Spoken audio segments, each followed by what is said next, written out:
Girl with Wings here today, and welcome to another video. So for today's video, I thought I would do tips for traveling.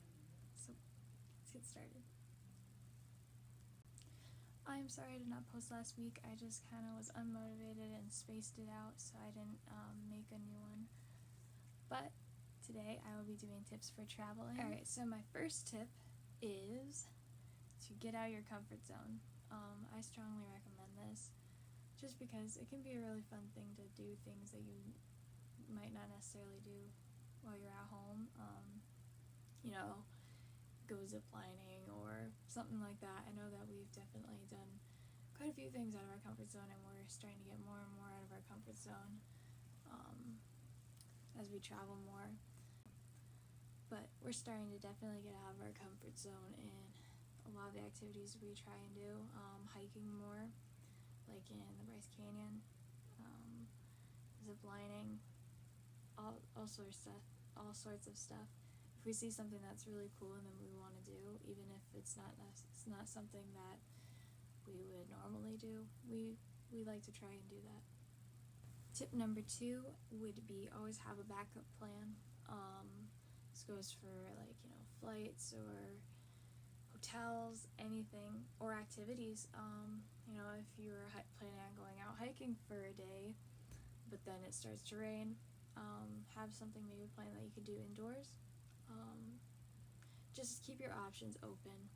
We don't really book too many tours if we can help it. We like to do things on our own time and our own way.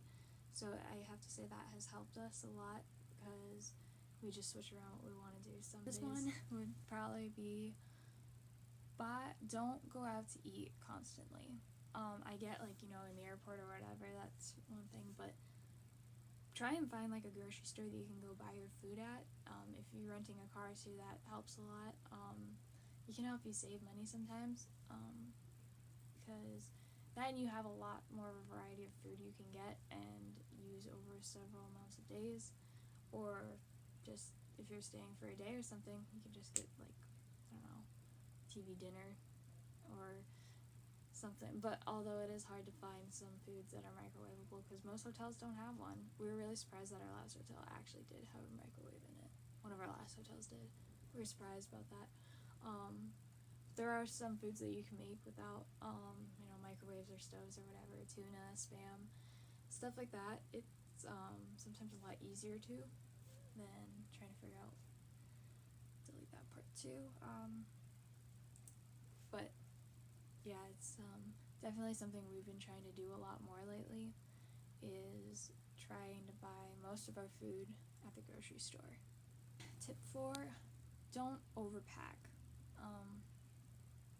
Just in general, know what you need to take and what you don't need, because sometimes we'll end up packing a lot more clothes than we need to, and our suitcase gets a lot more heavy and full, and it's just a pain in the butt to try and repack and pack and make sure everything's there. So really figure out what you'll need for the duration of your trip, and just try and stick to that and not go over it too much. It's helped us a lot we've gotten better at packing smaller amounts of stuff, not just clothes, but anything. We pack little and less and less and less each time. For my 5th and last tip, always do your research on the places you are going to. And I don't mean just overall we're going to this state or this country. That's good, but also the places you want to visit too. The Zebrasot Canyon we had went to.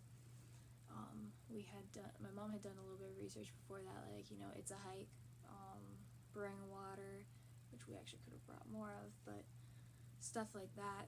And then also my dad had called ahead to ask what the water levels were in the canyon, and that had helped us out a lot. It helped us to be more prepared for what we should expect, and thankfully there was no water in there. That was really nice. But anywhere you go, just do your research. I know when I'm planning a trip or when my mom's planning a trip, we try to research, how much is this going to cost? Where do we have to go? How far is it from this place to this place? And just in general, is this something that we'd actually be interested in seeing? Because I know when we do a rough draft of a trip. We ended up with a lot of places we want to see, but what we actually see is a lot shorter. We don't stay that long in a lot of places either, though, but we just pick out the stuff that has the most interest for all of us. So we just gather a lot of ideas, but do your research on everything. And also, like, what would be easier? Would it be easier to do a public bus or a train or rent a car? Sometimes it's taking a train would actually be easier and cheaper, and sometimes it would actually be renting a car. So just think ahead for all that stuff, plan ahead, and do your research. Thank you guys so much for watching the video. I hope you enjoyed it. It was a little bit shorter this week, but oh well. I will see you guys next week, and yeah, bye.